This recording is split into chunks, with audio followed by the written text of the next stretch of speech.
forgot my bell.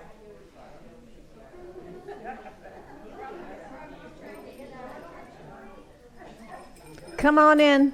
Come on in. Oh, thank you. Oh, that works. Thank you, Claire. That works. Get out of here, Marion. Jeez, Louise.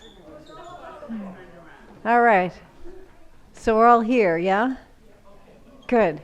Can everybody just check their phones and watches and things that go beep in the night or that go beep during the yoga class? Just make sure they're off. All right. Okay. So, how's everybody doing with the pollen? Anybody affected?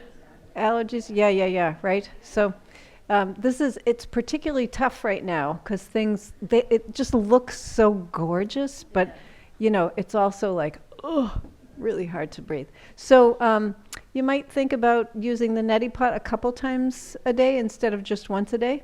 If you're not using a neti pot, this would be a good time to start, especially at the end of the day because you've been outside doing things. And the other thing that can be helpful, anybody experiencing like real tiredness with the allergies? Yeah. So that's a thing too, because what happens is when we breathe kind of unconsciously, right? So we're not thinking about our breathing, it's just happening. We tend to breathe pretty shallowly, so into kind of the upper lobes of the lungs. And that's where all the pollens and stuff get kind of stuck, right? So it's blocking our body's ability to exchange oxygen and carbon dioxide through the bloodstream. So one way to help combat that is to do some deep breathing. And we're going to do some deep breathing today because that makes us access the fullness of our lungs. We get down into the deeper lobes of the lungs that aren't contaminated with the stuff that's in the air. And then the oxygen exchange is a little more efficient there, so we can feel a little bit less tired. I find that sometimes all it takes is just like 5 minutes. I'll just lie down somewhere or sit with my back against the chair so I'm really comfortable and just do about 5 minutes of breathing. And then I feel a whole lot less tired this time of the year. So just something to think about. Okay, so come right up to a front of your chair here.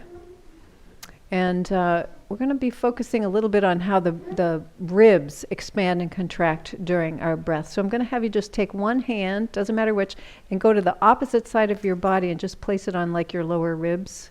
So like for ladies under the brow line a little bit, right? So you just kind of rest your hand there. You're not squeezing or you're not pushing into your body. You're just kind of holding your hand there. And then as you breathe in and out, can you feel some movement there? Now, for a lot of us, the answer is going to be no, not naturally. That just doesn't feel natural to have some movement there. And that's okay. So have you close your eyes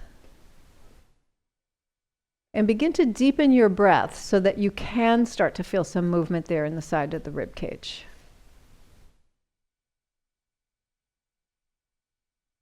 So as you inhale and exhale, nice and long, slow, deep breaths, can you feel movement underneath your hand? Are the ribs expanding and contracting underneath your hand?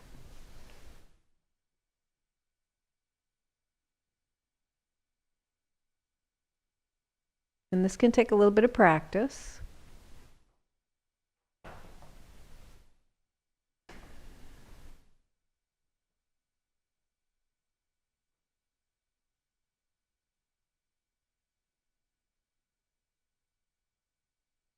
So nice long, slow, deep breaths in and out. And if you like, you can switch hands. Maybe just see if there's a difference on the other side.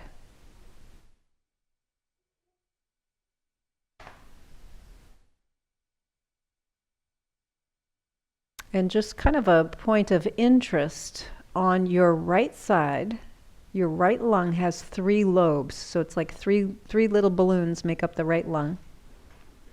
But your left side only has 2 little balloons. So again, the right side has 3 lobes or balloons, and the left side has 2. And the reason for that is because your heart is a little more oriented to the left side of your chest, in most of us, not in everybody, but in most of us. And so it's taking up the space that other lobe would have.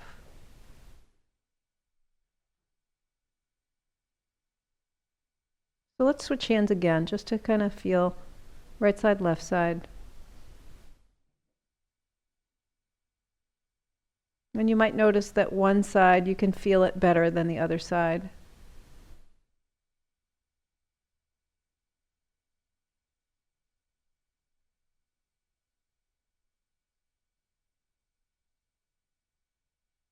And switch one more time.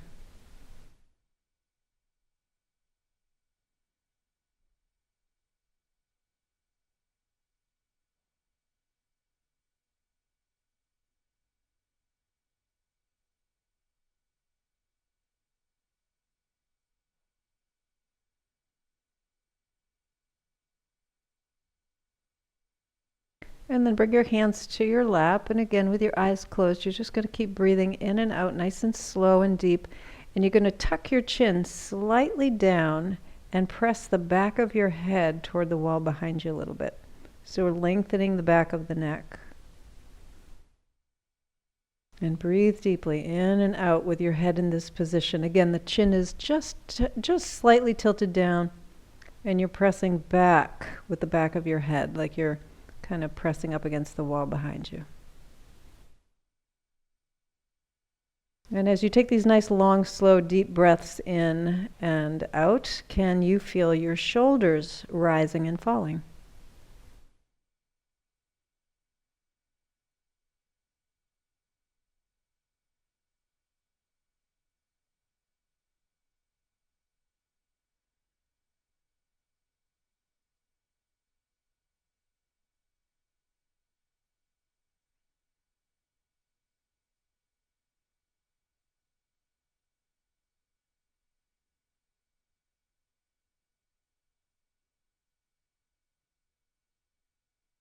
Nice, long, slow, deep breaths in and out. Shoulders rising and falling, rib cage expanding and contracting.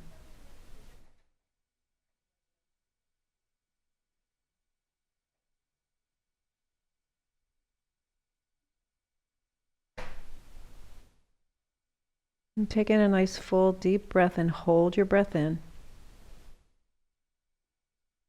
And then see if you can take in a little bit more breath and hold your breath in again. And then maybe one final sip of breath in and hold. And then exhale.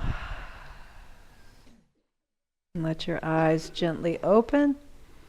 And we're going to turn the head from left to right, or right to left, whichever you prefer. So nice slow movement here, turning the head from left to right. As you do, see if you can keep your chin down slightly.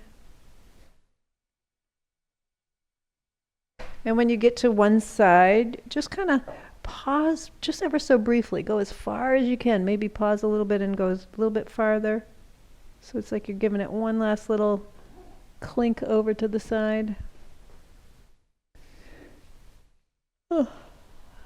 And then come back to center. And we're going to go up with the chin and down, bring the chin in toward the collarbones. And lift and lower. Okay, so breathing in and breathing out, whatever feels good for you. Doesn't matter when.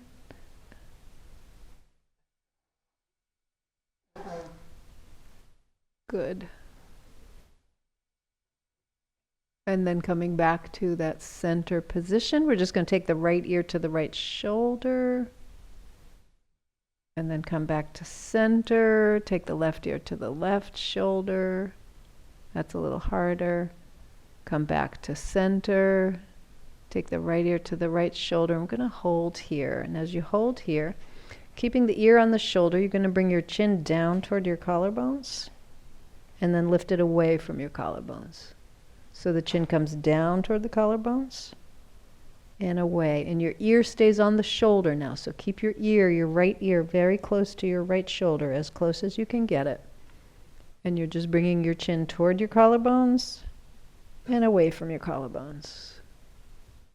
And you're not lifting, not lifting your head up. So if you're like lifting your head up like this, I want you to keep your ear on your shoulder. And the next time your chin is toward your collarbones, hold here and breathe. And with your chin toward your collarbones, bring your right ear closer to your right shoulder.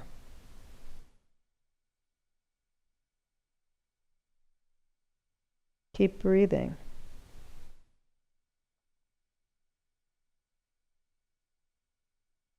And then slowly lift your head, come back up to that center position. Pause for a moment here. Just notice right side and left side. Notice what you feel in your back, your shoulders, your chest, maybe even up into your head. So we're going to take the left ear to the left shoulder.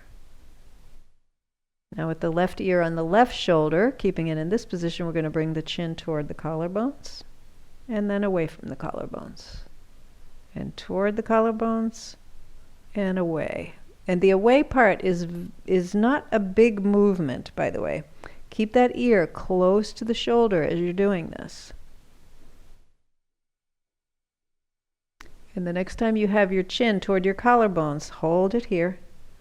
Bring your left ear a little closer to your shoulder so your chin stays toward the collarbones. The ear is going closer to the shoulder.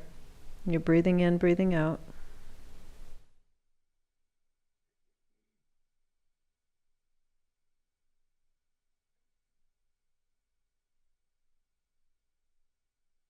And then slowly bring your head back up to center. Pause here for a moment. Notice your neck, your shoulders, your back, your chest.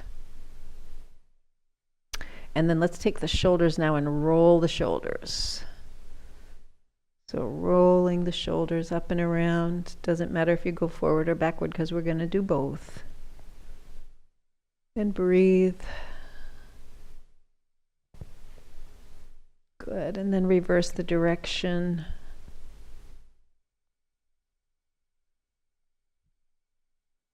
Good. And then bring both shoulders up toward your ears, bring them way up toward your ears, and very slowly lower your right shoulder down. Pull your right shoulder down, your left shoulder up, and then slowly switch. We're going to bring the left shoulder down and the right shoulder up. And we're going to go back the other way. So again, it's a nice slow movement, right? So you're not moving your head. Your head stays where it is. It's the shoulder that's moving either toward the ear or away from the ear. Good. And then bringing both shoulders down. Down, down, down. Okay, so as your shoulders stay down away from your ears, we're going to shift our focus now to the back of the body where your shoulder blades are. So right here, you got one on this side and you got one on that side. And what we're going to do is we're going to pull the shoulder blades together and then we're going to pull them apart, right? So you can feel that kind of in your shoulder. So pull the shoulder blades together and then pull them apart. So all the movement is happening from the shoulders. So you're not moving your arms to move your shoulder blades. You're moving your shoulder blades, and that's moving your arms a little bit, right? So see if you can keep your shoulder tops down away from your ears as you're doing this. Because sometimes we'll recruit different muscles to do this action of when we bring the shoulder blade back, that's called retraction. And then when we bring the shoulder blade forward, that's called protraction. So if we don't have that retraction and protraction ability, we'll use our shoulder tops to do this work. And that's why our neck gets sore when we're doing stuff that our shoulders should be doing. Okay. And now let's get the arm in there. So press out through your hands and really round through your upper back.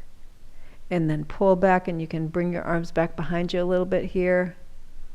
So again, we're going to go forward. Now, as you pull back with the shoulder blades, try not to let your chin come up, right? So sometimes we do this. Keep the chin tucked a little bit here. And you're breathing, right? Yeah. That would be a good time to start if you haven't been. Give it a couple of breaths. Good. And the next time you come back, we're going to hold here in this retracted position. We're going to take the arms behind us with your palms facing each other. And we're just going to do like a little flutter here, right? So notice, are you doing this? Are you leaning forward? Can you sit up a little bit? Let it be the shoulders that are doing the work. Tuck your chin slightly. Yeah, that's a little bit harder. Again, we're used to using the neck, right? Because the shoulders, maybe we don't have this kind of movement. Okay, how about one more little flutter here, you guys? You're doing all right. And then we're going to sweep the arms down and bring them up overhead. Reach, reach, reach as high as you can, whatever that looks like for you, and then down, and all the way back, and squeeze the shoulder blades together. So I want you to think about moving from your shoulder blades. So when the arms come forward, your shoulder blades are coming off of your back. And when your arms come back, your shoulder blades are coming together, right? And when you reach your arms way up, you can feel the shoulder blades lifting, right? So just kind of, this is like shoulder blade empathy. Right? I'm trying to get it from the perspective of my shoulder blades, because my arms get all the attention and my shoulder tops get all the attention, but my shoulder blades don't get enough attention, enough love here. Okay, one more time.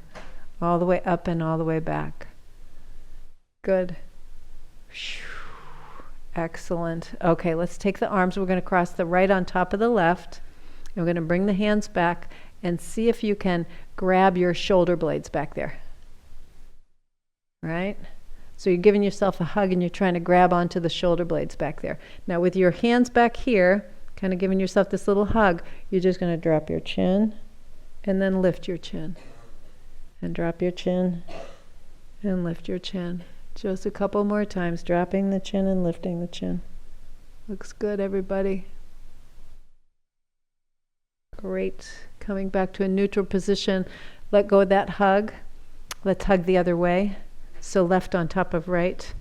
And that might be easier, might be harder. So whatever that is. And we're just going to drop the chin and lift.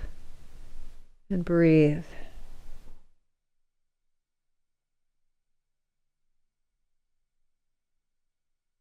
Good. And then coming back to a neutral position. Great. Relax that. Let's just kind of roll the shoulders a couple of times. So we've broken up the shoulders a little bit here.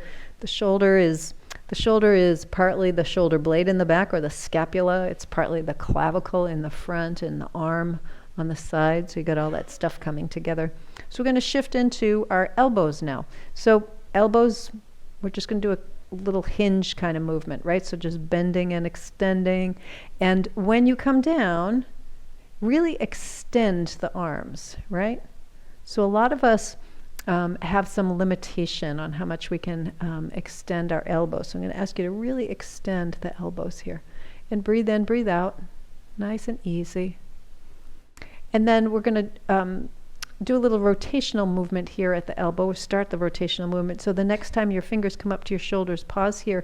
Instead of just lowering your hands down, we're going to turn the palms away and come down, right? Turn the palms up and bend, away and extend. Up and bend, away and extend.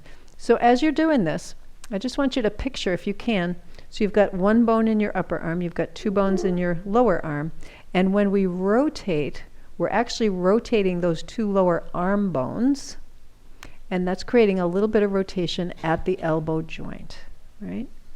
And we need that little rotation. We need that to do all kinds of things. Everything from writing to cooking to getting dressed. All kinds of things need a little bit of elbow rotation. So a couple more. It's feeling pretty good. Everybody's looking like they're doing all right. One more time, up and down. Good. Excellent. Okay, shake that out a little bit.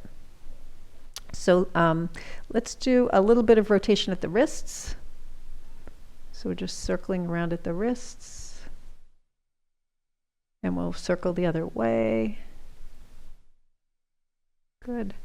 And then let's just kind of go side to side with the wrists here. Good. And then a little queen's wave, right? The little, okay. So another little rotational thing. So shake that out a little bit.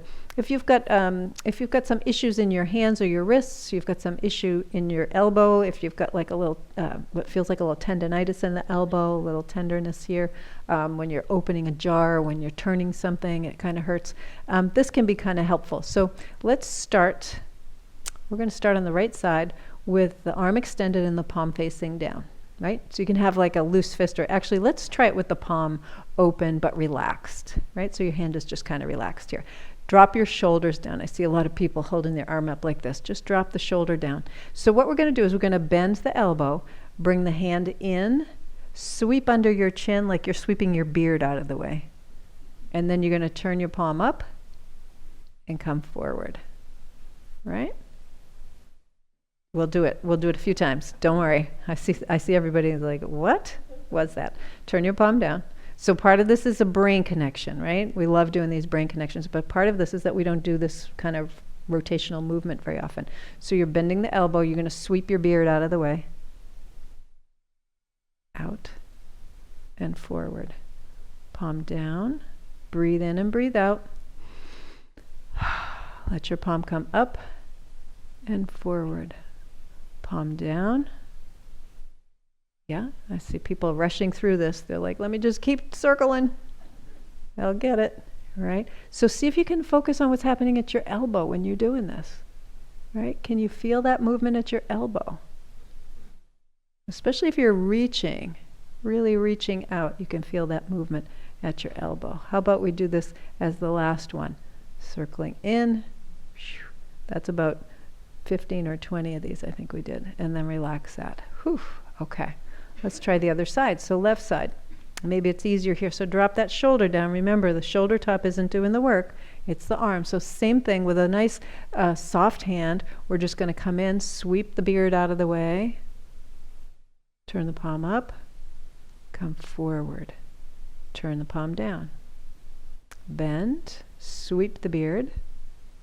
Up. And down. Good. And we'll just kind of keep going like this, right? Turn the palm up. How come this is easier? I don't know. That's a good question. Are people noticing a difference? One side is easier than the other. Yeah, right? Very interesting. I like that. I like when we find differences in our bodies that we think should be totally symmetrical. It's like, I wonder what I do on a daily basis. That's always my question. What am I doing that's making me better able to do this movement on this side? Maybe I can do a little more of that on the other side. Are you breathing? No? Give it a shot. It's really fun. It is. It's fun. All right. And then let's have that. Okay. All right. So easier on one side than the other. You might be feeling like all kinds of stuff happening in your forearms right now, and your elbows right now. Let's have some more fun. So instead of going in, we're going to be going out. So take your right hand, palm up. Now instead of bringing the hand in, we're just going to bring the hand out. It's like you're serving somebody a tray, right? So you got the tray coming out here. Come in and sweep under your chin. Turn your palm down and then forward. Now drop those shoulders. I see a lot of people like this. Drop the shoulder down. Palm is up. Go out. Sweep the chin. Palm down and forward. Breathe in and breathe out. Palm up. Sweep. Palm down and forward. Palm up. Sweep. Under the chin. Down and forward. Couple more times. So again, we're doing the same kind of movement for the, if you can sense this, in your wrist, in your elbow, and your shoulder, right? Can you feel that all of those joints are involved in this? I love things where we get multiple joints at the same time. Let's let that go. So we can do our exercises for just one joint, but then we can thread it together and get like all of them together. That's awesome. So let's see if the left side learned anything from the right side. So we're going to take this hand out to the side, right? Going to sweep under the chin, down and forward, right? Palm up, breathe. I can sense there's at least 5 of you out there holding your breath. So palm up. I know who you are. And forward, palm up. Good. One more time, palm up, out, sweep, palm down and forward. Great, shake that out a little bit. Okay, let's see if we can compare the two at the same time, right? So we're going to take both hands forward. And let's start with the palms down. Yeah, so palms down, relax your shoulders away from your ears. Relax your jaw. If your teeth are clenched together, relax those teeth. So we're just going to bend the elbows, come in. We're sweeping the beard out to the side. Turn the palms up and come forward. Palms down, in, up, and forward, and breathe. Palms down, in, up, forward, and breathe. One more time. Okay, keep your palms up, and then we're going to go out, in, down, and forward. Right? Breathe in, breathe out. When you come forward, again, really extend those arms so you can feel that. Great. One more time. Excellent. Okay, relax all of that. Whew. All right, let's take the palms together. We're just going to do a little side-to-side movement here at the wrists so we get some wrist action happening. And then we'll circle at the wrists and reverse direction of your wrist circles. Okay, and then let's get to the fingers here. So we haven't done any real work with the fingers yet. So let's take the hands. Let's just squeeze and extend a couple times, right? Let me just see what's happening here with the fingers today. These joints are feeling okay. These joints not feeling okay. Okay, and then let's take the hands and we're going to spread the fingers as wide as they'll go. Spread your fingers wide, wide, wide. So your little finger is as far away from your thumb as it can be, right? And then especially these two fingers, the swear finger and the ring finger, see if you can get them really far apart. They like to be together. So see if you can get them as far apart as possible. And breathe. And now you're going to take your fingers and squeeze them together without scrunching your fingers. You keep your fingers nice and long, but you're squeezing them together like that. And your thumbs too, right? So your thumbs are squeezing too. Relax the shoulders, relax the elbows. Extend the fingers. Reach, reach, reach the fingers, right? So spread them out as far as they can be. If you've got them spread as far as they can be, do you have them spread as far as they can be? Do you? Go a little more. I think you can. Make it really challenging. Get the swear finger and the ring finger farther away from each other. And now squeeze them together. And you can feel this in your arms too, right? It's not just in your hands. So squeeze, squeeze, squeeze. You get your thumbs in there. You're not scrunching, but you're squeezing the fingers together. One more time, we're going to really extend, reach, reach, reach. It's like you're training to play the piano, right? You need to have super long fingers. And for those of us with short little fingers, we got to stretch them out. And then squeeze everything together. Excellent. Okay, shake that all out. All right, let's take the fingers and interlace them. And then we're going to circle around with the fingers interlaced. Nice. Keep breathing. Okay, and then come to a stop. Unlace your fingers, interlace the other way. So it should feel like you're holding someone else's hand. Yeah. And then circle around, and it's probably going to be harder to circle around because you're holding someone else's hand. You don't know which way they want to circle, and reverse the direction of your circle. Okay. And then relax that. All right. So take a moment, close your eyes. Feel from your fingers to your shoulders, to your neck, your back, your chest, your ribs. Wowie. We did a lot of work so far. And that's just the top half of the body. So take a deep breath in, let it out with a sigh, let your eyes open. All right. So moving down to the hips and where we can get a little movement there. So if you bring your feet wider than your chair, come right up to the front edge of your chair. So I think last week I talked a little bit about the construction or the anatomy of your hip. And it's your pelvic bones. So you have a right and left pelvic bone that forms your pelvis, and then you've got your leg bone that comes up into a socket in that pelvic bone, and that where the leg bone and the pelvic bone come together, that's your hip joint. So what we're going to do here is we're going to start to move in that hip joint just by coming forward and back. So with the legs farther apart than the seat of the chair, than the legs of the chair, we've got the angle of the hip socket where the leg bone and the pelvic bone come together. That's a little bit more open. So it's usually easier to do the warm up for for the hip socket this way first, right? So I love doing this with the feet spread wide apart, coming forward and back. You can do this. What I also love about this is you can, we're doing this at what I would call like the most regressed spot, but you could progress this. You could do progressive overload with this by coming down to a lower seat, like sitting on a box or something that's a little bit lower. You could also add a weight. So if you had like a little 2 or 3 pound weight, you could come forward with the weight after you do a few of these. So we'll do a couple more, forward and back. So again, we've got the leg bone and the hip bone kind of moving together. How about one more time? Great. And then coming back to that center position. Now bring your feet a little closer together. So again, we've got, when we had the leg out like this, we're moving the hip socket in this way. Now we've got the leg in this way.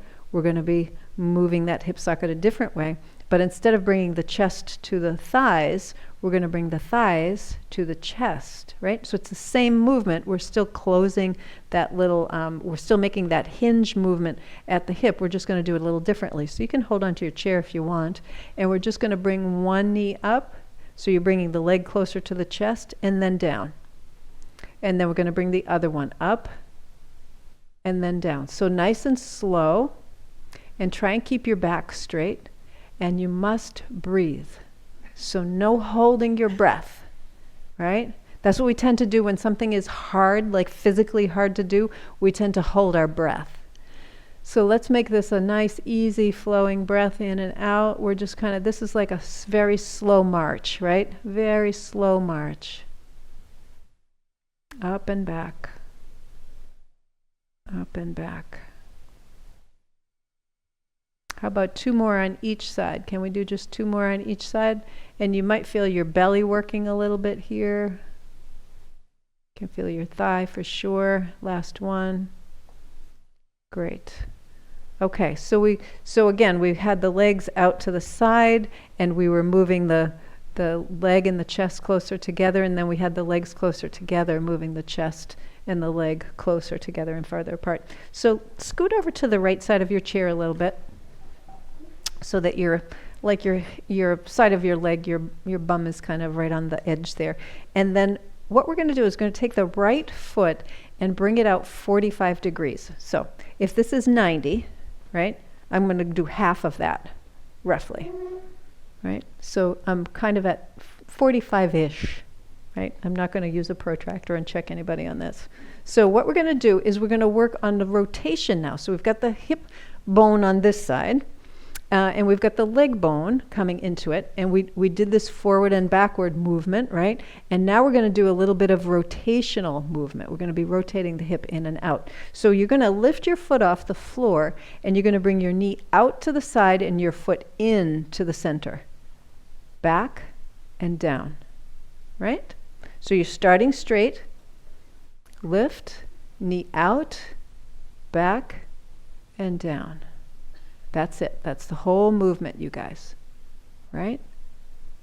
So try not to lean your body as you do this, all right? Try not to let your back kind of round a little bit as you do this, which makes it harder. So the movement doesn't have to be great. The movement can be a small movement. And you're breathing. Good. How about we make this the last one? And then down. Good. Scoot all the way to the other side of your chair. So your left flank is kind of coming off. And again, about 45 degrees out. So if this is 90, I'm going to estimate this is about 45. So that's going to work for me. And it's going to be the same thing. So we want to keep the body relaxed. We're not going to use the back to do this work. We're actually trying to use the muscles around the hip to do this work. So we're just going to lift that foot up, bring the knee out, back and down, lift, knee out, back and down. So as you're doing this, notice, is it easier on this side or was it easier on the other side? And then notice how you like to sit, right? Do you like to sit with one leg crossed on top of the other? Are you someone who sits with your legs tucked underneath you? Do you cross at the ankles? So just kind of noticing what is your preferred way. I've even noticed, this is something I just noticed recently, in bed at night when I'm lying on my back, I like to have my right foot on top of my left foot. I like to put my feet like this. I don't know why. You too. Well, I tried doing it the other way, and it feels like I've got somebody else's foot at the bottom of the bed. It's so weird, but I'm trying to do it just to break that habit. Okay, and then we'll bring that all the way down, and then come back to center. So we all have ways that we sit, that we move, that we rest in that feels more natural, right? And it's when you notice those things, sometimes you're surprised, like, oh, I didn't even know that I did that. It was just kind of subconscious. So that moving of the knees out to the side is relatively easy for most of us. And I say relatively because we're going to get to the relatively hard way next. So scoot over to your right side. Come out 45 degrees with that leg. So again, if that's 90, you want to come out to about 45 degrees. So this is harder. So we're going to lift the foot up. We're going to bring the knee in and the foot out. Back and down. Right? So lift up, bring the knee in, back and down. Now I see a lot of people leaning. Come on up, Eileen. We're going to be up nice and straight, right? And you're lifting, bringing the knee in, back and down. Now the reason I say don't lean is because if I lean, I can get way up here, right? It looks like, oh my God, she's got amazing rotation in her hip. I don't. I'm using my body to fool you, right? So if I keep my body here, that's it for me. I don't go any more than that. And down. So we're really working this. This is what I call the combating sitting movement. So when we sit, we tend to externally rotate the leg, and we need to do this internal rotation. Okay, how about 2 more? Can you handle 2 more? I know it's a lot. I've done like 40 of these this morning. I'm going to be sore later. Okay, and down. Great. So again, when we sit, come back to the center for just a moment. When we sit, we tend to, even if you don't feel like you do this business with your knees, you tend to have the knees come out to the side a little bit. When you're driving in the car, notice that. A lot of us will do that when we're driving in the car. There's that external rotation at the hips. So we get weak in the inner thighs, and they're also a little more stretched out, and we get tight in the outer thighs. That's why a lot of us have pain that goes down the leg into the knee, because we're keeping that in a shortened position. So let's scoot over to the other side. Okay, so 45 degrees out. Just kind of estimate that for yourself. Remember, don't lean, right? So we're staying up nice and tall. We're going to bring the foot up, bring the knee in, back, and down. So that's it. That's the whole movement. Now, for anybody who's had one hip replaced and you have like your original hardware in the other hip, you may notice a big difference here. If you've had both hips replaced, you might have very little difference here. So again, just try and keep your body upright. Try not to lean. I know it's hard, right? Because you're like, but I can't get my foot more than an inch off the floor. That's okay. Keep the foot an inch off the floor. Doesn't have to be much. Great. How about 2 more times on each side? Oh, well, we're on the one side, right? 2 more times. And my mouth got ahead of my brain. Was that 2? Okay, 1 more for good luck. All right, good. Come back to that center position. So again, if you tend to sit quite a bit, that's something that you can work on. Unless you sit on the floor with your legs like that in the frog position, you know, like you used to do when you were like 5. Remember? You'd ever see little kids? They do that. They just pop right down, and they're like, and you're thinking, oh my God, everything would break. Everything would break. Okay, so let's do a little bit of work for the knees. So we've worked on the hips a little bit. We did that forward and backwards, so we got some movement in the hip joints that way. We did some of that rotational movement in the hip joint as well. So we're just going to bend and extend one knee. Just bend and extend. Just feel what's going on in there this morning. How's the knee working this morning? Good, not so good. Okay, and then put that foot on the floor. Let's go the other side. So we're just bending and extending, bending and extending. And I hear noise, and just know that noisy knees, noisy anything, as long as it's without pain, is generally okay. It's just bodies are noisy. Okay, and then let's put that foot on the floor. So we're going to do a little bit of the rotational movement. So when we were doing the elbow, right, we were doing our movement at the elbow. I was talking about that there's rotation here, even though we think of the elbow as a hinge joint. And it's because you've got two bones on the bottom and one bone on the top. And we need to have those bones on the bottom rotate around each other to get that. Well, isn't it coincidental that we have one bone on the top of the leg and two bones in the bottom of the lower leg, just like the arm? So we actually have some rotational movement at the knee, and we should have some rotational movement at the knee. Not a lot, but we should be able to have some rotational movement at the knee. So the best way that I find to do that is to extend the leg, and then we're going to rotate the foot in and out, in and out, right? So it's like you're kind of looking for gum on the bottom of your foot, and you're feeling that kind of rotation there. Breathe in, breathe out. And then bend that knee, bring the foot to the floor. Let's go the other side. So we're going to go in and out, and you feel some rotation there at the knee. Just a little bit. Good. And then bring that foot back down. Let's go back over to the right, and we're going to extend the leg and point and flex. Point and flex. Yeah, that ankle just said, oh, thank you for that. I've been wanting to do that all day. Okay, and then let's go the other side. Same thing. Point and flex. Point and flex.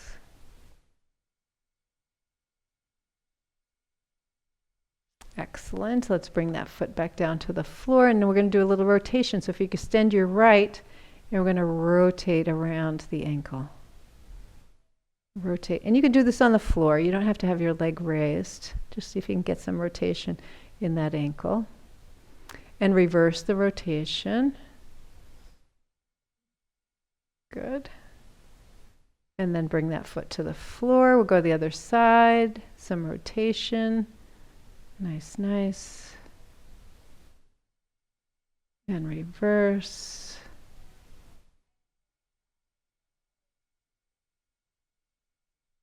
Excellent. And then come all the way down with that. Okay, so we've done a little bit of work for the hip, we've done a little bit of work for the knee, a little bit of work for the ankle. Let's put it all together. If you scoot over to the right side of your chair.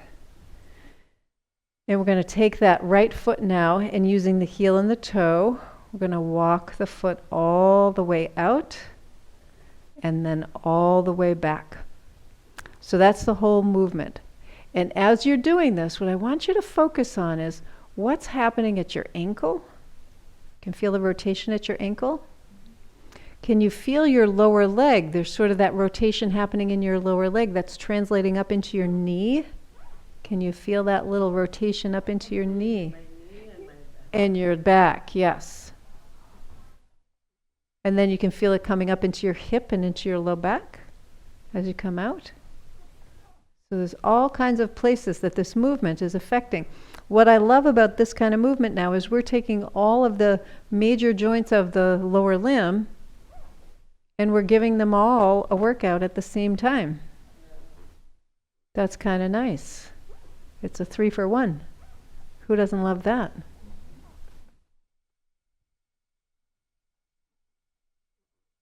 This is the floor squeaking up here, by the way. Okay. And then let's come back to center. Good. We're going to scoot all the way over to the other side. And same thing. So keeping your body upright, we're just going to heel and toes, walk that out, walk that back, So we're walking out and walking back. And again, as I'm doing this, I'm just kind of focusing on what's happening in the ankle, what's happening in the knee, what's happening in the hip.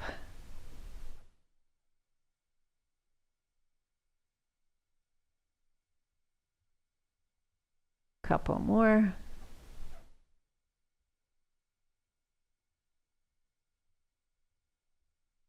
Last one. So the next time you draw your foot in, we're going to go back to the center position of the chair. We're going to scoot back over to the center position of the chair. And then let's see if we can take the right leg and cross it on top of the left knee. So if you can cross your legs like this, that's great. If you need to cross at the ankle, you can. But what I'd like to do here is see if you can point and flex your foot as you're doing this. So now we've got the leg in a little different position. And then rotate the ankle. Rotate the ankle. So you really have to have the leg crossed over quite a bit so your leg is resting on your knee, not your ankle resting on your knee. And again, you can do it down here. You can kind of do it down here if that works, right? Everybody doing okay? Can you feel what's happening in your leg? Okay. Now, as you rotate, so this is a little brain thing too. So as you rotate, can you come forward and back? Keep rotating. So you're coming forward and then going back. And reverse direction. That's interesting, right? And back. And one more time, forward and back.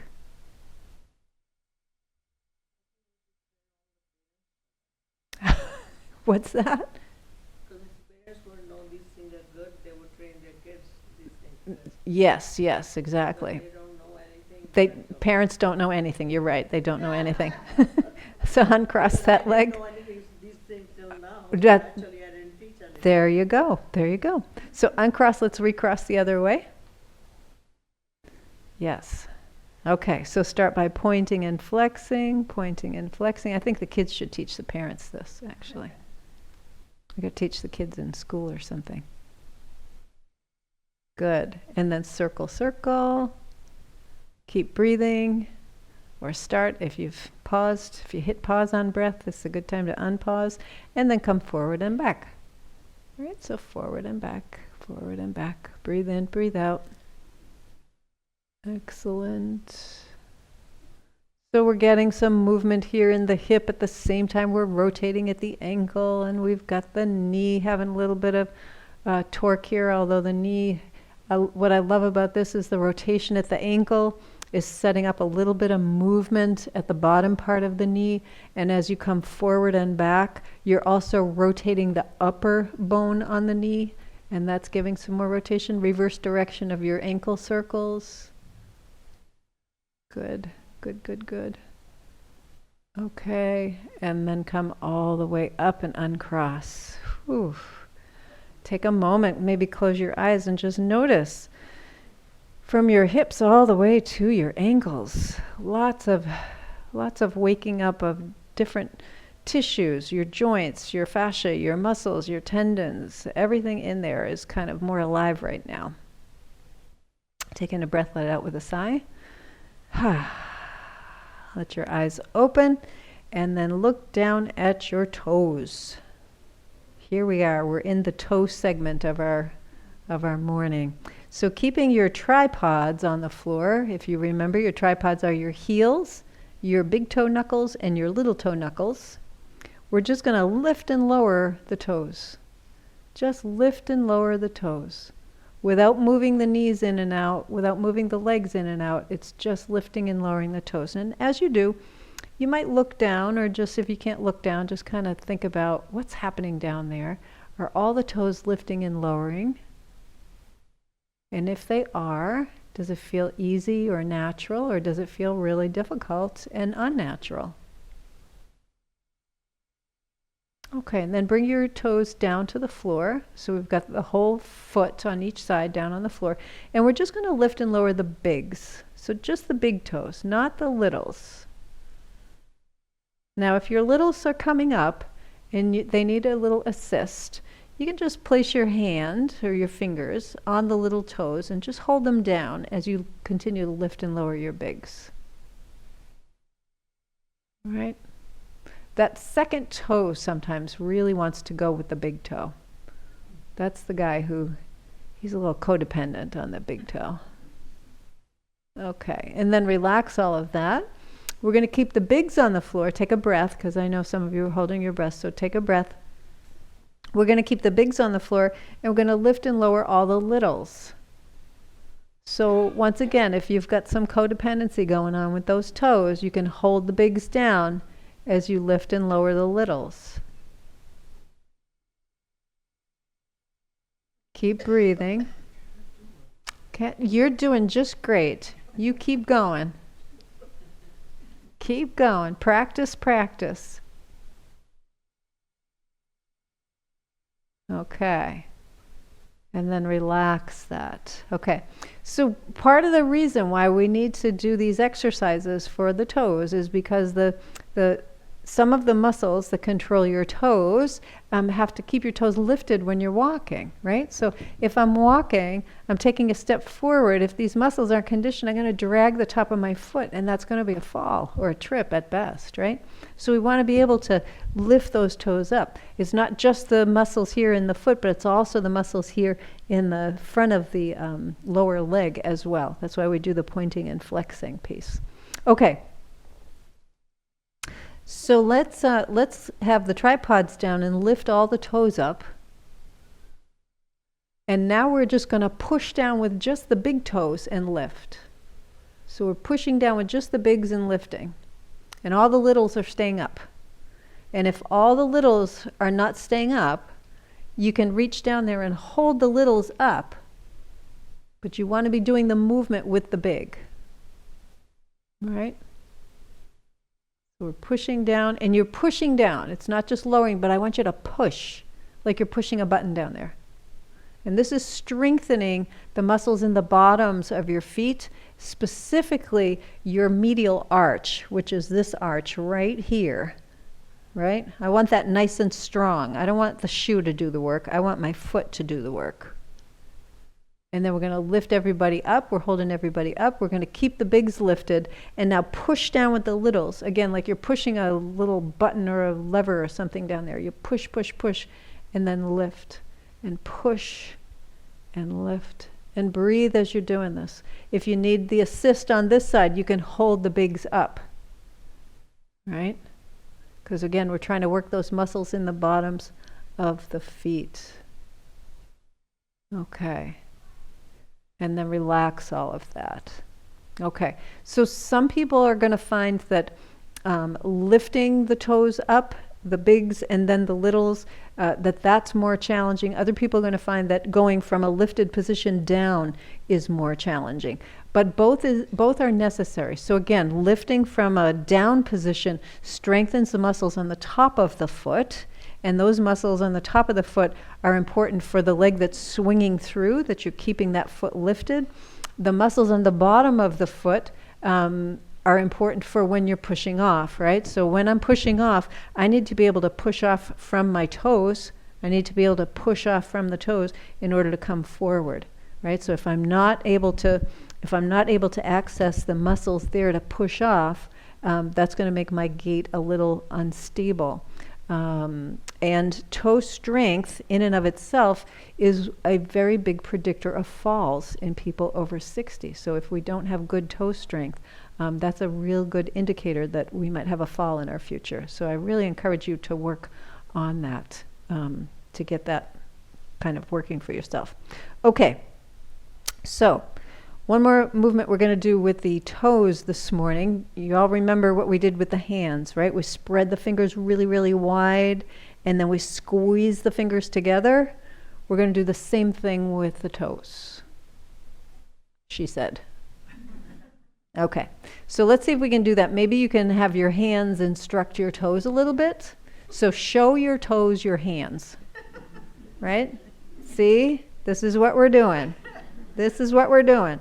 Okay, so what you want to do is when you're spreading your toes out, you can float your toes off the floor a little bit, right? So you don't have to lift them really high, but just float them up off the floor and then spread your toes really, really wide, really, really wide. Spread your fingers really, really wide. And then squeeze your fingers together and squeeze all your toes together. Right? So you're squeezing your toes together, but you're not scrunching. Right? So if you're making a little fist with your toes, that's scrunching. We don't want to make a fist. Spread your toes really, really wide. Show your toes how your hands can do it. And then squeeze them together. Breathe as you're doing this. And yes, this is possible, people. This is possible. So what I like to do is anchor my tripods, because the tripods give me the ability to lift, especially the big toe, get that big toe knuckle down. So spread them really wide and then bring them together. So spread the toes really wide and then bring them together. Couple more. I know you can do this. The next time you spread your toes really wide, I'm going to have you place them down on the floor and see if you can spread them even wider. So if you anchor your big toes, see if you can walk all the little toes out a little bit more. And then squeeze them together a bit. I can see you're having a lot of fun with this.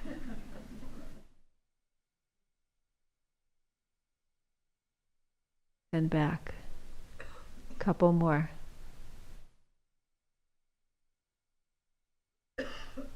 And back. Good. And then relax your feet. So this movement with your toes, your ability to do this with your toes,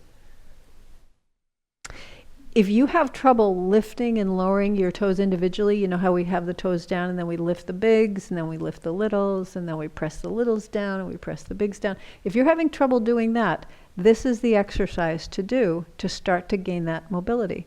And you want to work yourself up to about 20 minutes a day. Now that doesn't mean start with 20 minutes. That means work your way up. So start with 2 minutes, which is a really long time, actually. When you start to when you set your watch for 2 minutes and you're doing these exercises, it's like, oh my God, it feels like it's been an hour. Getting that mobility back, and I say back because you had this at one time, getting that mobility back in your toes, between your toes, is again really important for the mechanics of walking and standing. So think balance. Think ability to go up and down stairs. Think ability to move onto surfaces that aren't even, like on the grass or whatever that is. The more we're in a restrictive, well, let me say it a different way. The more we're in a conventional shoe, and when I say conventional shoe, I mean anything that takes your foot from that normal position to this position. That's a conventional shoe. That prevents your foot from splaying.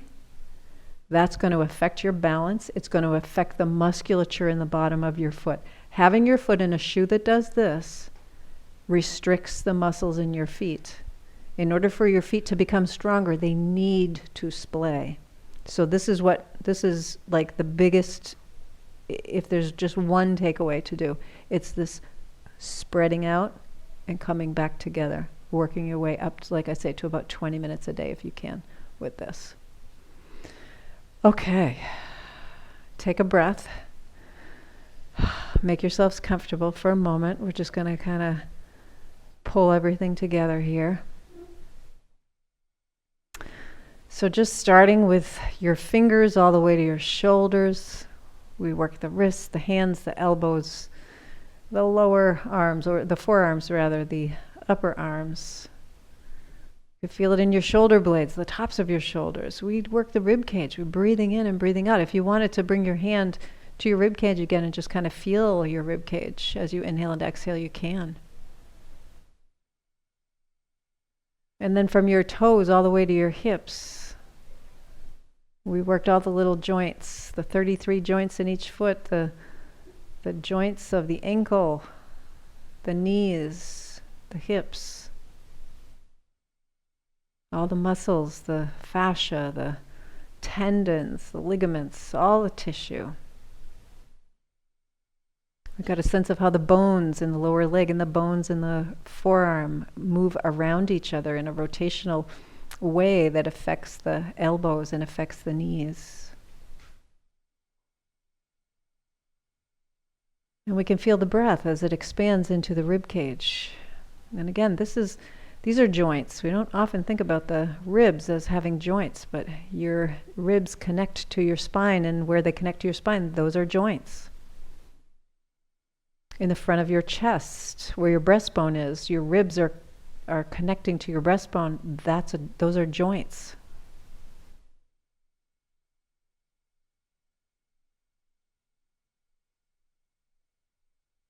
Take another nice deep breath in and hold that inhale. And let it out with a sigh. You can take your hands together, maybe let your eyes open, and just say hello and goodbye to everybody. Thank you all for being here today. Enjoy the rest of your day. I'll see you all next week.